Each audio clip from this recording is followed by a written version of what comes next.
Hi, it's Irene Weinberg, and welcome to the Grief and Rebirth podcast. Before we get started with the episode, make sure to like and subscribe wherever you're listening or watching so you never miss an episode. Every week, we share heartfelt stories, spiritual insights, and practical guidance to help you navigate grief and trauma, find hope, and discover rebirth after loss. By subscribing, you'll get access to every episode and join our supportive community on this journey. Thanks for being here, and let's dive in.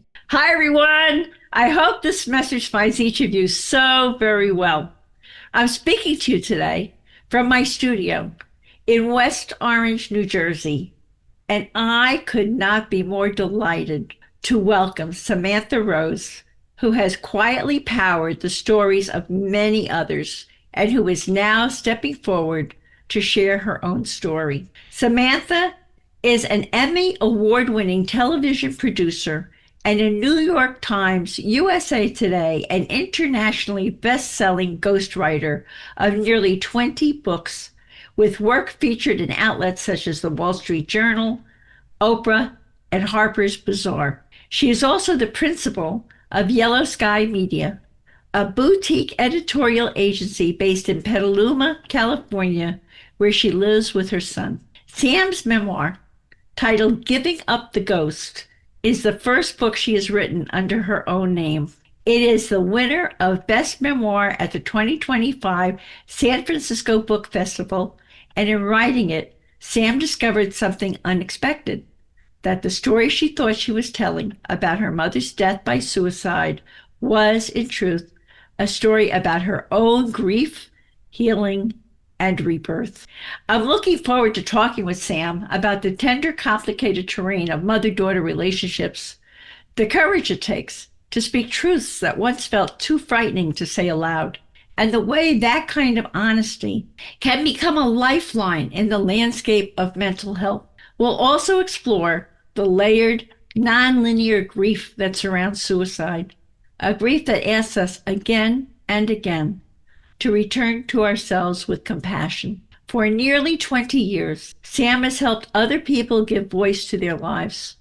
Now she's stepping out from behind the curtain, not as a ghostwriter and not as a ghost in her own story, but as a woman reclaiming her voice, her narrative, and her place in the world. Hi there, and welcome to the Grief and Rebirth podcast. I'm your host, author and trauma survivor Irene Weinberg, here to encourage you wherever you are in your healing journey. In each episode, I chat with incredible grief and trauma specialists, healers, mediums, and celebs, as well as remarkable people who have inspiring healing stories to share. If you're looking for a podcast that's both uplifting and inspiring, you've found it. Let us help you find your joy in life. Hi, Sam. Speaking of a place in the world, welcome to your place in the world today, Grief and Rebirth podcast. Thank you so much for that lovely introduction, and I'm very happy to be here. Yeah, I'm so happy to have you here too. It's so lovely to get to know you. So let's have everybody else get to know you a little bit. Okay. We can start from the beginning. So you want to take us back to your childhood, your relationship with your mom, and did she have mental health issues in the early days that shaped the world you grew up in? No, the answer to that is she did not. My mom's name was Susan Swartz, and she was a journalist and an author in her own right. She was a radio personality. She wrote plays. She was a big voice in Sonoma County where I grew up. And I was dazzled by my mom throughout my life. She was a light force and curious with the world and engaged. And I was lucky to have a really lovely relationship with her. I know not everyone has that kind of relationship with their mom, and I want to honor that. And I'm so grateful I did. She did not indicate any mental illness or struggle throughout my entire life. And that was one of the things I went back and really looked for and tried to write into in the book. And I think that's one of the reasons why her death was so shocking, not just to me, but to the wider community here of people who knew her. Yeah, it must have been terrible. How has your understanding of your mother's story evolved over time? You know, how it's affected you and where it came to. Well, that's one of the things I really I aimed to look at with giving up the ghost was to untangle a lot of the questions that were left behind by her death. Suicide brings up a list of questions: how, when, why, where, what could I have done, what did I miss, what was I not Right. seeing, what was she not showing. And that was the beginning of the writing process for me. And I didn't start out with the intention of writing a book or a memoir. It was really just a way for me to process what had happened. And that helped you with that book to really honestly talk about what you went through and what it's been like for you, which became a lifeline for you. That's Sounds right. like. And why do you believe it's so important to say that scary thing out loud, especially when it comes to these generational stories and what you're doing with your mom's story? Well, I was really critical of my mom after she died. I was critical after she died that she had been withholding a lot of truth, that she had been sidestepping some real important facts about her mental health. And I resented her for that. I resented her for not being honest. It must have felt like a betrayal It did feel like a betrayal because you were so close to each other and like, because Mom, why didn't you turn to me or why didn't you talk to me? exactly. I had a lot of betrayal. I was really angry because we were close, because I spoke to her that morning, because we spoke on the phone or saw each other almost every day. And I figured, Wow. why wouldn't you tell me? Why wouldn't you trust me with this? And I understand now. I mean, it's hard. It's hard to say the scary thing out loud. It's hard to fear that maybe something has gone a little sideways with your mind. I can only imagine how terrifying that must have felt for her, and that she wasn't admitting it to me and to others because she didn't want to admit it to herself. That's a scary admission to really face. So, in all the work I've done since then, I have come to a new truth for myself, which is how important it is to say the hard thing, how important it is to give voice to those things that we want to bury, because that is where the healing is. And that's the painful part that really needs working on and healing. I know many people, many family structures have tons of secrets. And they kind of stand in the way of people's healing and progress and processing. So you began this book as a story of your mother's death. How did that transform to your own healing and rebirth as you're processing all of this with your feelings, your emotions, everything? Well, it's true. I started writing this about my mom. I thought this was going to be a book about her and her death. And I was playing detective and trying to figure out what had happened and to understand her better. And in the process, I realized that some of those things that I'd been critical of her, that she had been withholding, that she had secrets, that I also did. I wasn't all that different from her. That there were parts of my life where I was presenting falsely. There were things that I wasn't admitting to myself. There were things that I wasn't saying out loud either. And so we weren't all that different. And that the story was actually becoming more about me stepping forward, as you mentioned, and shaking some of those secrets off of my own life and really, really taking a hard look at who I was, not only who my mom was, but who I was as well. Well, and also what I'm thinking about is your developmental years, career wise and all. You were so much in the public eye. and dealing with all this, it must have been like war she to keep your secrets, hold certain information from people. It's like a big leap now to be more authentic in who you are, I would think. Yes, well, as a ghostwriter, my job has been to tell other people's stories, and I've done that for 20 years now. And part of being a ghostwriter, part of that job is to set your own voice aside and to be the ghost, to be the quiet, invisible one, so that you can give voice to other people.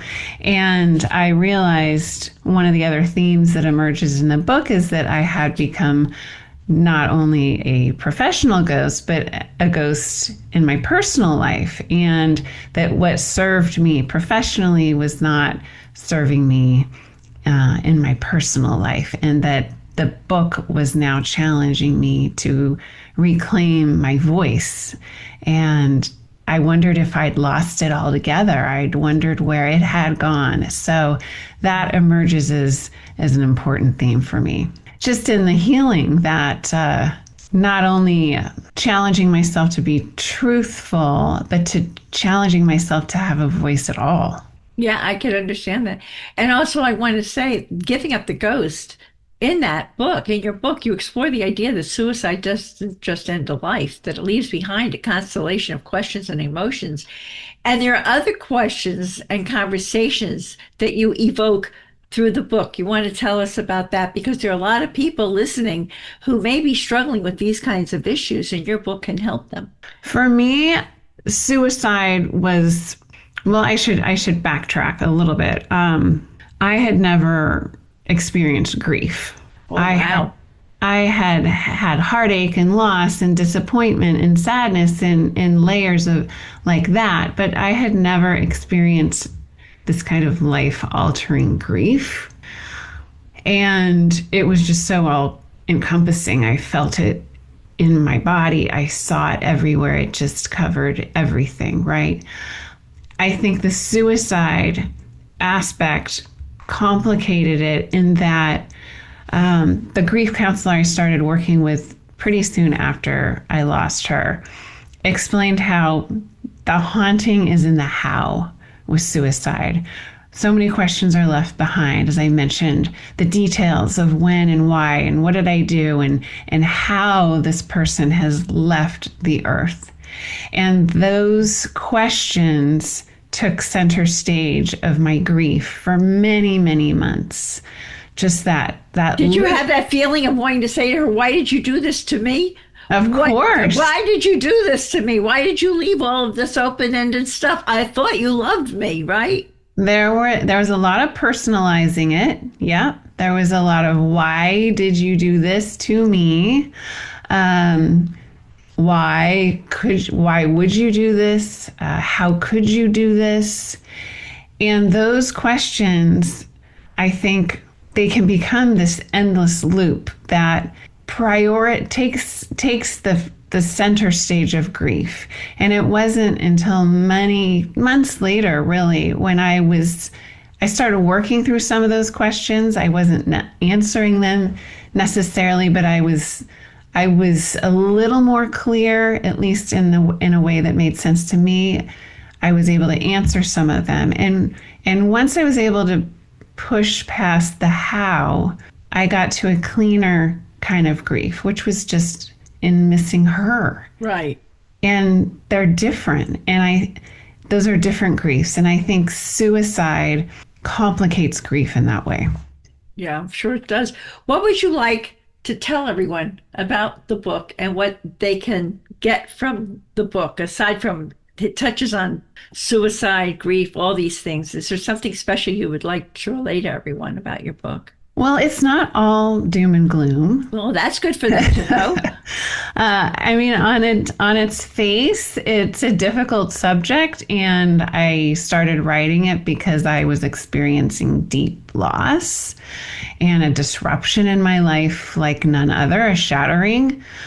But there's a lot of humor in it as well. My sisters and I have two sisters, and they play a prominent role in the book. And I think part of how we handled some of these difficult moments was with dark humor. And I think I'd like readers to know that there's respite in there also. I write a lot about my son, my relationship with my son, who was 8 at the time. And we actually had some quite lovely, sweet moments because of this tragedy that brought us closer together.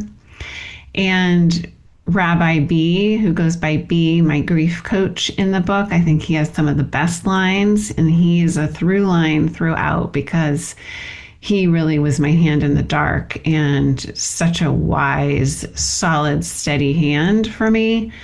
And so I think there's a lot there for readers to attach to, depending on how they come to the book. That's beautiful. And I hope and I trust they will. Many of them will. And it's so great that that was very wise to get a therapist right away. I did that too when I had my loss. And I want to ask you a little bit about this clean grief as opposed to the muddied grief, because it sounds like as you wrote the book, you started healing just from the experience of writing the book and getting a lot of these feelings and concerns mitigated, healed, whatever. Can you want to talk about that? Because then that leads you into, now we're talking about you start having dreams and you're connecting with your mother. So what was that process like? For me, it was a natural thing to do to write because I'm a professional writer and I write every day. I didn't realize that the writing process would actually physically move grief out of my body. Wow. And it did. Grief is an energy, I think, and it coils around our nervous system and it lives in our body and it will wreak havoc in there. It wants somewhere to go. And writing for me was a channel for grief. And as I would write certain scenes or certain conversations, the ones that had been banging around in my head the most, the ones that didn't seem to want to go anywhere except for in a loop. As I wrote them down and translated them onto the page, I did start to feel a physical lift. Not entirely and not all at once, but incrementally and subtly, but that I did feel a release of some of that really jagged grief. And so I thought, well, this is amazing, I'm going to keep doing this because even though it was hard to write about this. Of course it was. It was harder not to, though, because it wasn't going to go anywhere. So I have been telling people you don't have to write your grief out, but find some active channel for it, whether that's running a marathon or painting or just being in conversation with other people.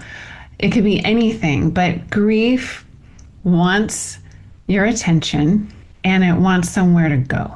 You know what I liken it to, and feel free, Sam, to tell me you don't agree with me, but what I liken it to is you've had this person swimming through your body all these years. Yeah. This person is a part of your structure, you're part of your life. All of a sudden, poof, they're gone. I liken grief in some way as to withdrawal. Your body is calling out for this person, and they're no longer accessible to you. I think that's one of the reasons we feel it so much in different ways in our bodies. There's a bond, there's a physical bond that has been broken. And for me, with a mother, there's that invisible umbilical cord you have for throughout your life. She'd never not been on this earth a day that I was alive. So for that person to not be there from one minute to the next was very jarring, very difficult for me to reconcile on a mental level, but physically I wanted my mom. You want your mommy back. Yeah. You want your mommy back. Give me my hug. So how did this turn into connecting with her through dreams? And how'd you find out about automatic writing, which I'm sure a lot of our listeners are interested in that because they've lost people and that's a way you discovered to communicate with her. So tell us all about that. Well, the book takes a turn in the second part, and I wrote as things were happening. So this is not a literary device. This is what happened. And what happened is that I started having dreams about my mom. And I am a How much into the how long I had would she been on say the other within side?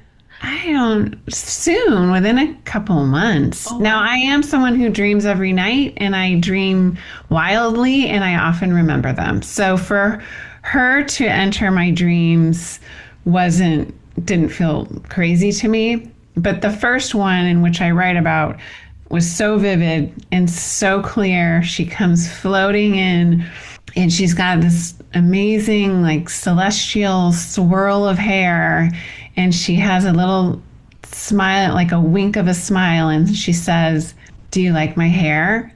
And then she kind of disappears. Now, anyone that knows my mom knows that her hair was a constant preoccupation, whether she should get it cut or colored or a new, style or the latest gel or mousse or whatever the thing was. We were always talking about my mom's hair.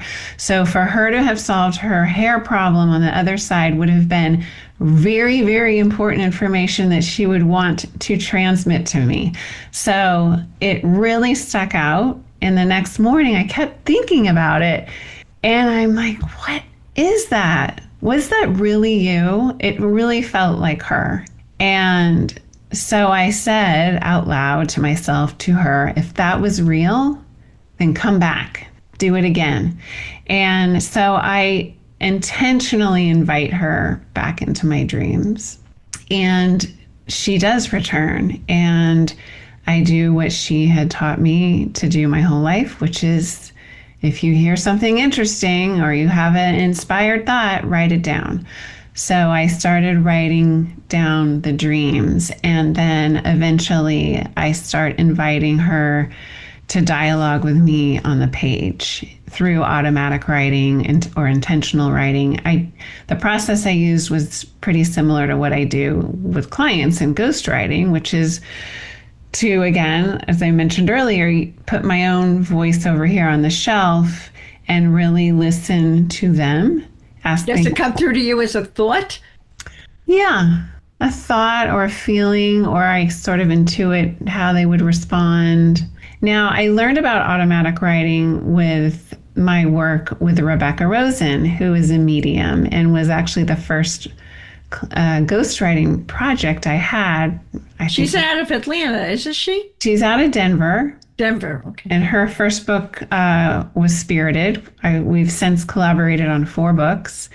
So I have gone from a healthy skeptic to a believer in mediumship and the ability to at least invite our loved ones to have conversation with us.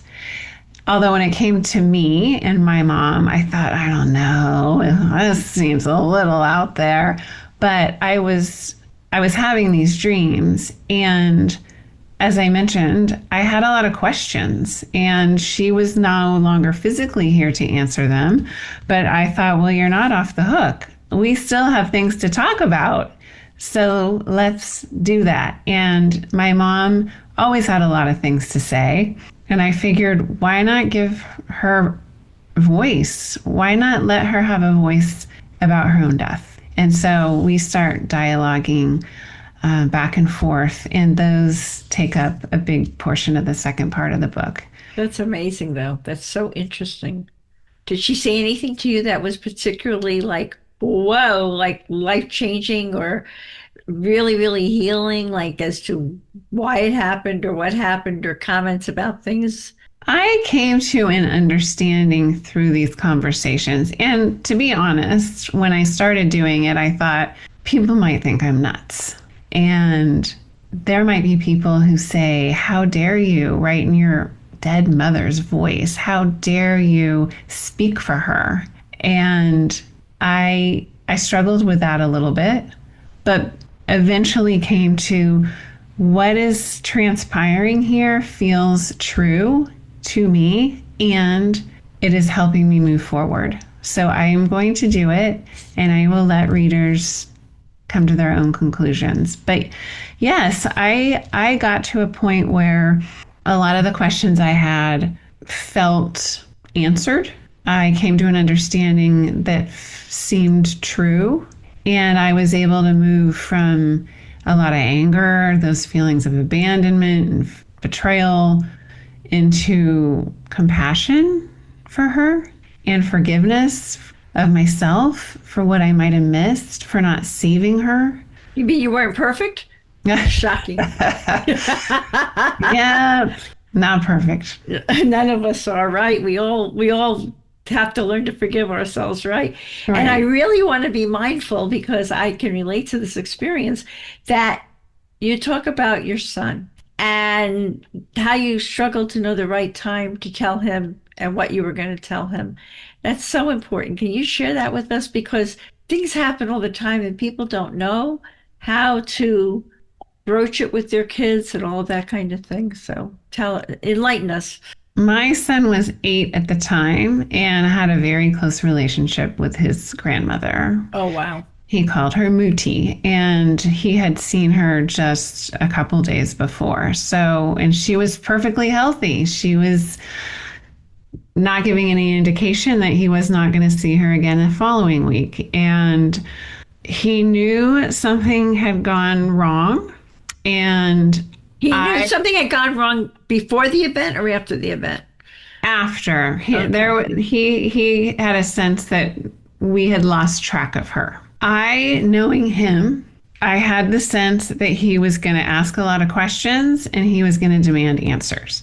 Now, I think every kid is different, and we need to take into account how the temperaments of our kids. His cousins approached it different. They didn't want to know. I was right. He wanted to know. He wanted details. He literally did not want to know about what had happened.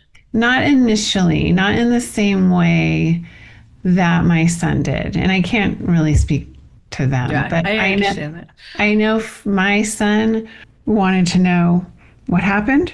And I had the forethought that if I am not honest with him appropriately for his age, I didn't tell him everything, that he's going to know it.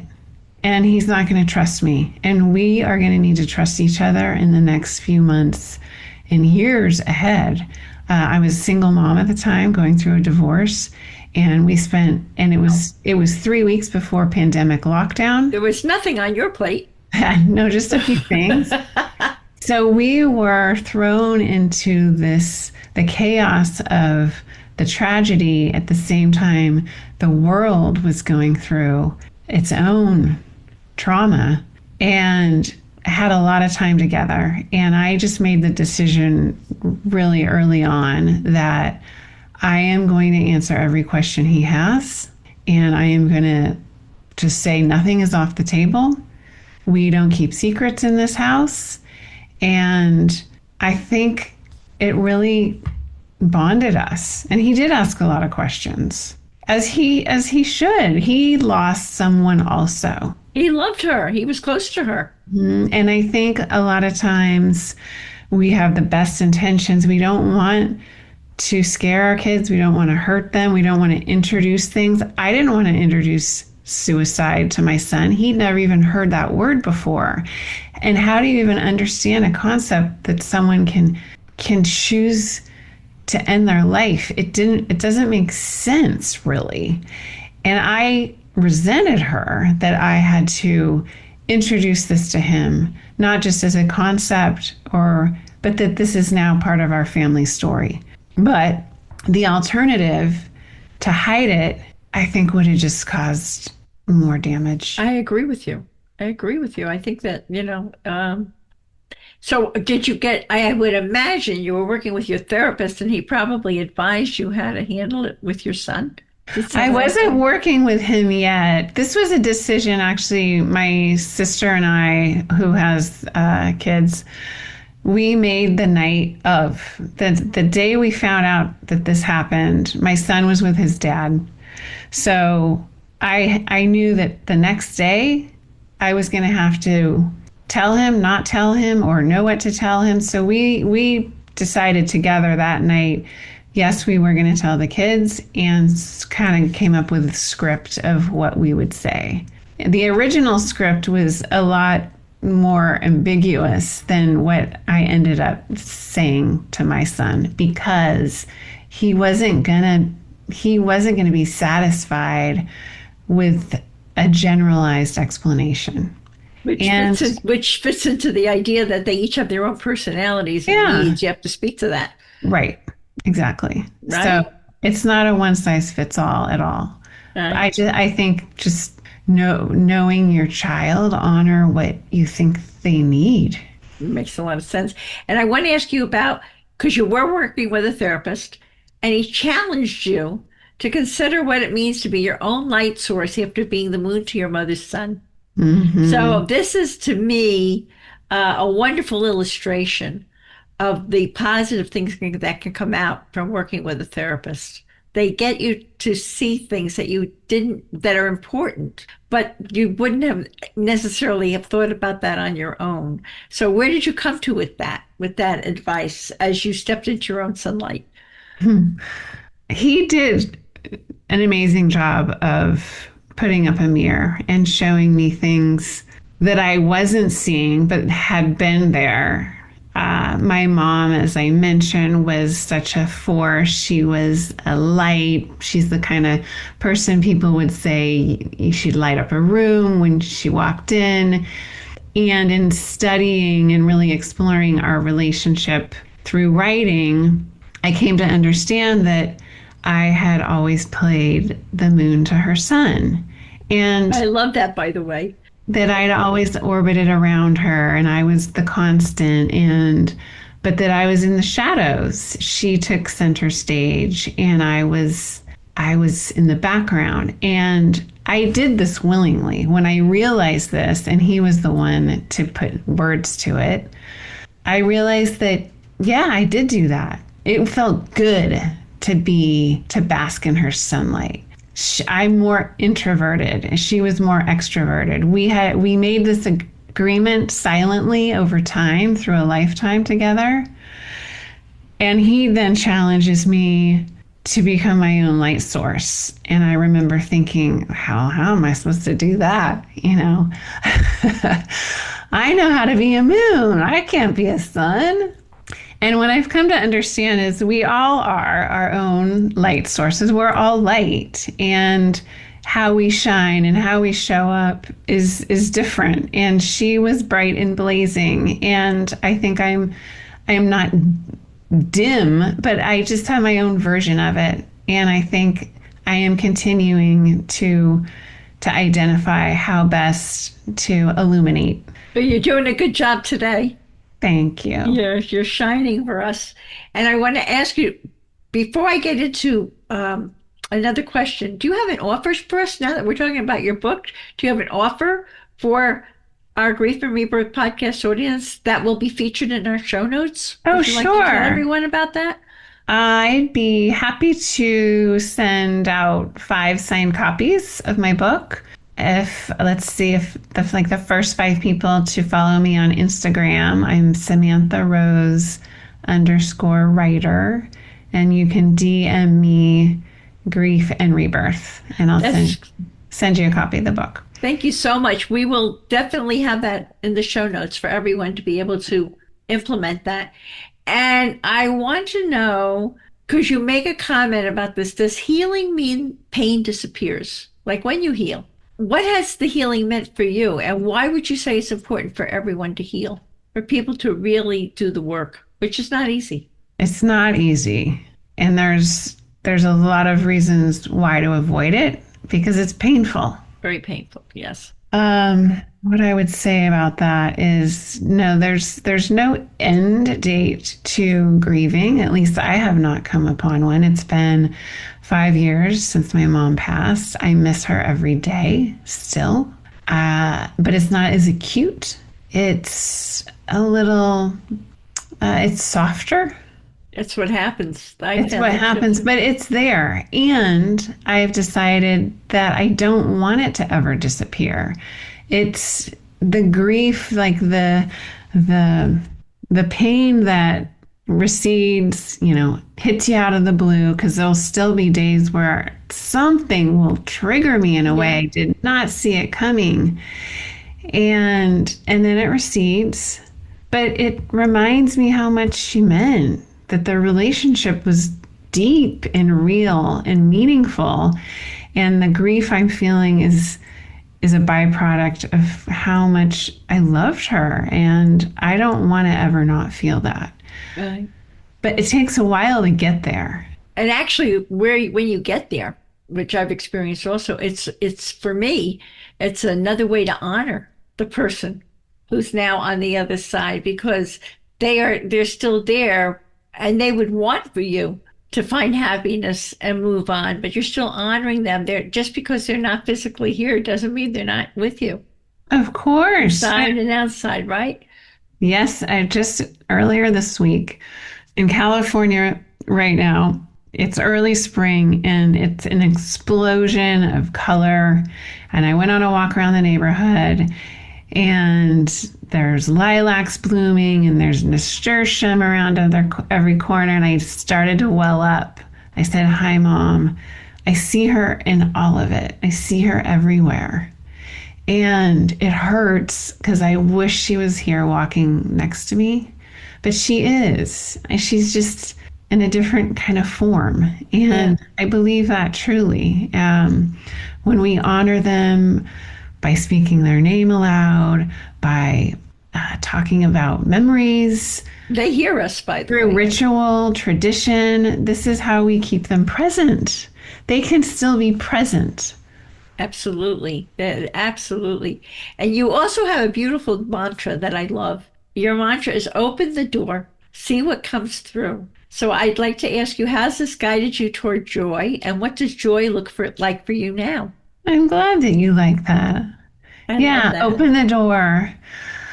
Oh, I have to keep reminding myself to do that. As a writer who works alone, a single mom, it's easy to stay behind the door.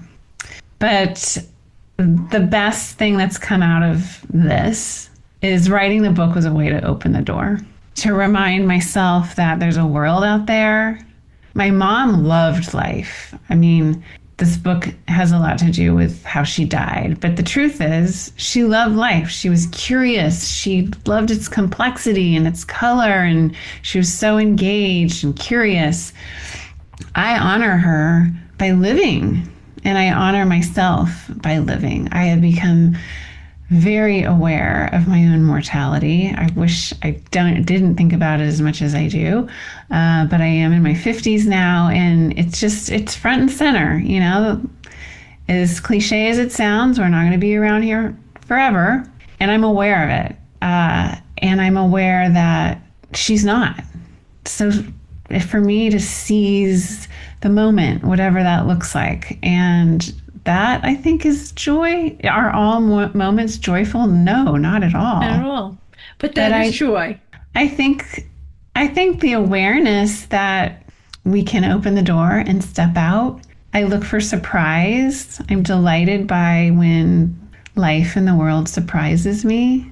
I think that's where I find joy. Well, because you're still open to the possibility. You haven't we've opened the door to possibility. I also have something that I was told by a therapist. Open the door and walk through it. And if you don't like what's going on behind that particular door, it's not an ending. There's another door. Just walk back out and find your other door. Right. So, which made me in my situation a lot braver as I was leaving the protective canopy I'd been living under. So I completely understand. And the other thing I want to say, would you agree with this, Sam?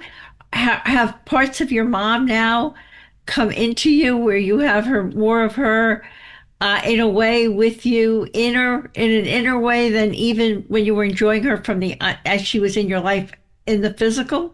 We have a lot of similarities. We look a lot alike. And as I get older, I look more and more like her.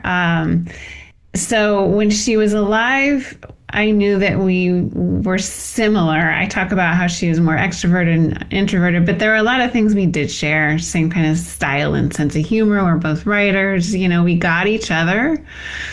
And then after she died, I wanted to do that thing almost like you do when you're a teenager, where you just want to push your parent away, like, I'm nothing like you. And I'm not going to follow in your footsteps. I'm going to be the opposite. You were closed down. I'm going to be open. So I kind of did this polarity thing with her. And now I'm realizing we've come back around where, yes, I see a lot of her in myself, but I see myself more than I ever saw myself when she was alive. That's beautiful. And I can totally relate. Just for me, my husband had an amazing sense of humor. And I find that I've gotten, humbly stated, I've gotten funnier in life. And I know that some of that is coming from him. Sam, in closing, I really want to share this poignant quote from your book, Giving Up the Ghost, with our Grief and Rebirth audience, because it really touched me. And the quote is, "The beating pulse of loss doesn't go away. It fades, goes quiet at times, but it doesn't stop. The missing of someone continues, and the missing is hard and long. A daily reminder that there are some sorrows we have to live with. The fear is not gone either. It's a regular visitor that tries to block the door, and you have to decide if you will move forward anyway." Thank you. You're welcome. It's so true. Sam, I want to thank you from my heart for sharing your extraordinary story and your wisdom with us today, and illuminating how grief can open the path to rebirth. I wish you abundant blessings always. Thank you, Irene. You're welcome. And as I like to say, to be continued. Thanks for tuning in to Grief and Rebirth. Remember, you can dive deeper into everything we've discussed by checking out the show notes and all past episodes at ireneweinberg.com. Don't forget to follow us on social media at Irene S. Weinberg on Instagram, Facebook, TikTok, and wherever you love to hang out online. Plus, we're on YouTube, so be sure to subscribe and never miss a video. For those of you listening, you'll find links to my 2 books, Good to the Last Drop and They Serve Bagels in Heaven, in the show notes. And if you're watching on YouTube, you can see those books listed right above, so don't miss out. And here comes a special treat. If you sign up for Audible as a first-time user using my link, which you can find in the show notes, you can get They Serve Bagels in Heaven for free. And finally, people often ask me what I read, what I use, and what I recommend for healing and self-care. So I've carefully curated a compilation of those items to share with you. You can head over to kit.co/grief and rebirth to check them out. And to my cherished Grief and Rebirth podcast fans, stay tuned and see you again soon. Until next time, many blessings.